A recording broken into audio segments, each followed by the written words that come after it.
Hello, my friends. Welcome to the podcast. Today is a hallmark episode because today is the day we make both a podcast and a YouTube video of the same content. I know it's a striking day, a momentous day in the history of the show. We hope. We'll find out. I just finished listening to the most inspiring podcast. Rich Roll interviewed Robin Arzon, who's one of the top, if not the top, Peloton instructors in the world. She's written a couple of New York Times best-selling books. She's an amazing woman. I learned so much, so I took some notes, and I'm going to borrow. If I'm going to use the term borrow. You keep using the word.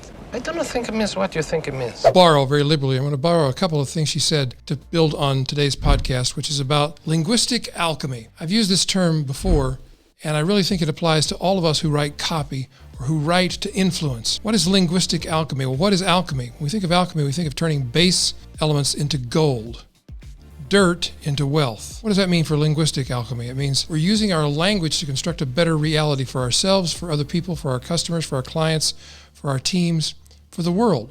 We have a slogan in our company, change your words, change your world. And some people think that's like the secret. It's like just magically intoning what you want to happen. It just happens. That's part of it. But the other part of it is the way you talk about and think about the problem is either the problem or it's the solution. If you talk about it as if the problem is insoluble, you'll never solve the problem. But if you talk about it as if there's a solution, you'll find your ways to solutions you would never have thought of before because you've allowed the possibility that your language can change the way you think about it, which can change the actions you take, which can change the feelings you have about it, which changes the world ultimately. There's so many things that can stop us from being our best selves.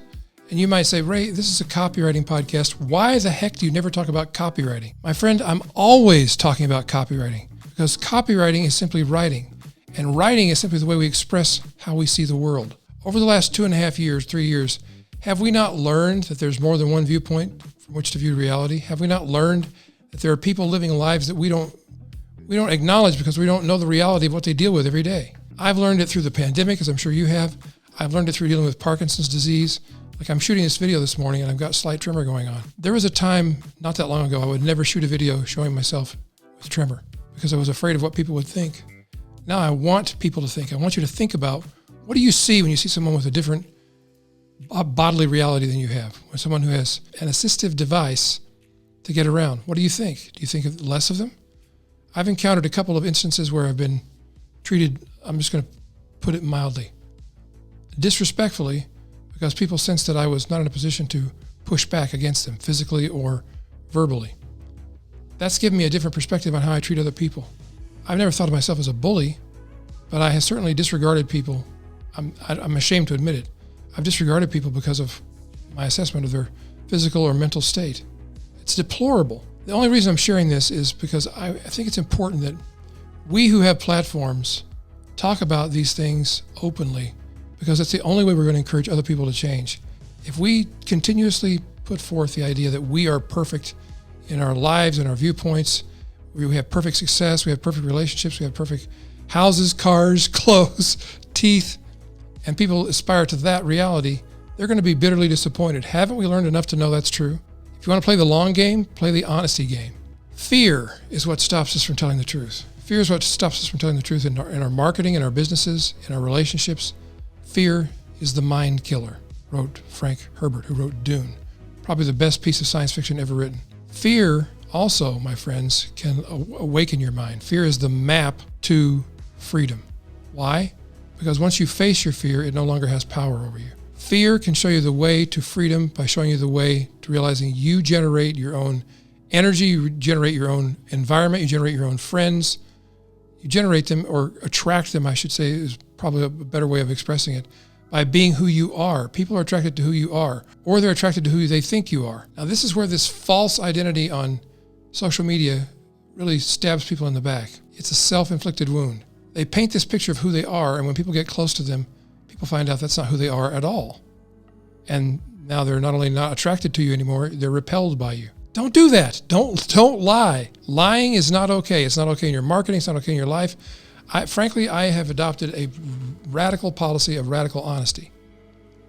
I won't even tell white lies anymore. So don't ask me a question if you don't want the real answer. When you learn that you can generate your own energy, that you're your own source of your power, mediocrity no longer tastes very good. It's not satisfying. So things I learned from Robin on Rich Roll's podcast I want to really get to today. Do you feel like you're in a plateau? I have felt like I've been in a plateau for about 2 years. It's been a plateau of constantly restructuring, rebuilding a business that was not prepared for the pandemic when it hit. But we are prepared now, and we're continuing to be more and more prepared. And that trial that I went through, like so many business owners went through, will never happen to me again. Plateaus are not stopping points. Plateaus are launching pads if you want them to be. If you're at a plateau in your business right now, make it into a launching pad. What's next? What's the next goal? What's the next summit you want to reach? Look, I am all for acknowledging and being content with what I have, but I am content mixed with ambition, because that's how we were wired. That's how we have evolved to become. We have evolved to become creatures who are always looking for the next mountaintop. Reach the top of the hill. What's the next thing we need to do to honor our physiology, to train our body for the next challenge? It's to walk up another hill.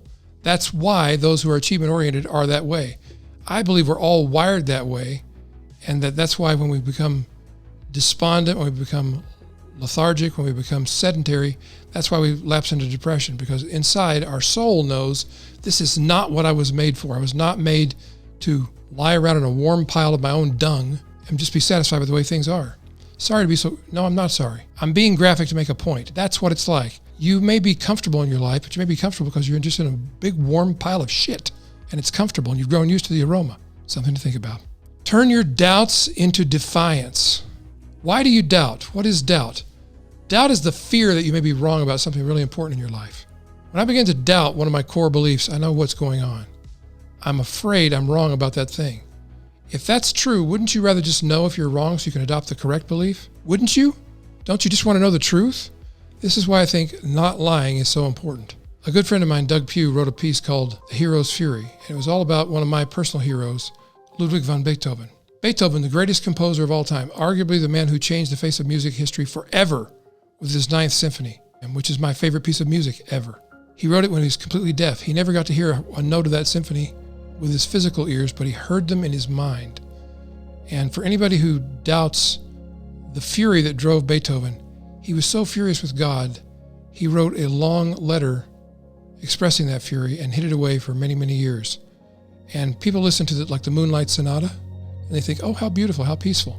If you really listen to that piece, listen closely, you'll hear the fury underlying it. The fury, the perceived injustice. God, how could you create me with this talent?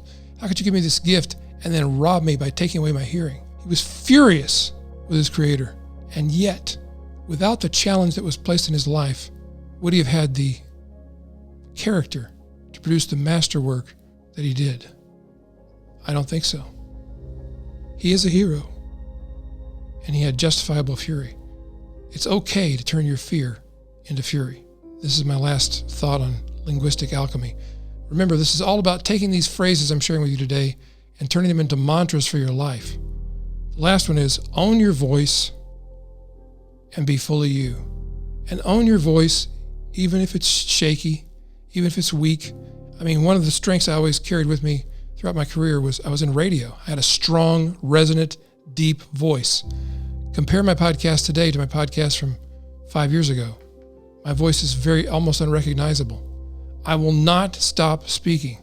If Stephen Hawking can be the most brilliant astrophysicist ever to live and had to write his books by twitching a muscle in his cheek because he couldn't lift a finger to type, if he couldn't speak and had to have a robot speak for him, what do I have to complain about? Nothing, and neither do you. So, what's your excuse today?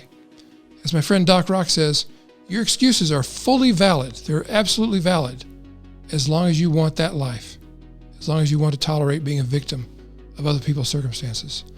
Don't you do it. I'm saying it straight to you. Don't do that. You deserve better. Live the life you were created for. Tap into the power of linguistic alchemy. The way you think about and talk about the problem is the problem. So if you want it to be no problem, adopt these ideas, or at least take my suggestion, create your own mantras. Your plateaus are launching pads. Turn your doubts into defiance.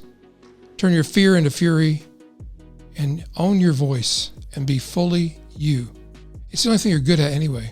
It's the only thing you're good at anyway. Bless you, my friend. May you experience peace in your life, and may you live long and prosper. I'll talk to you next time. Go get them. Let's start some trouble, shall we? Let's make a ruckus.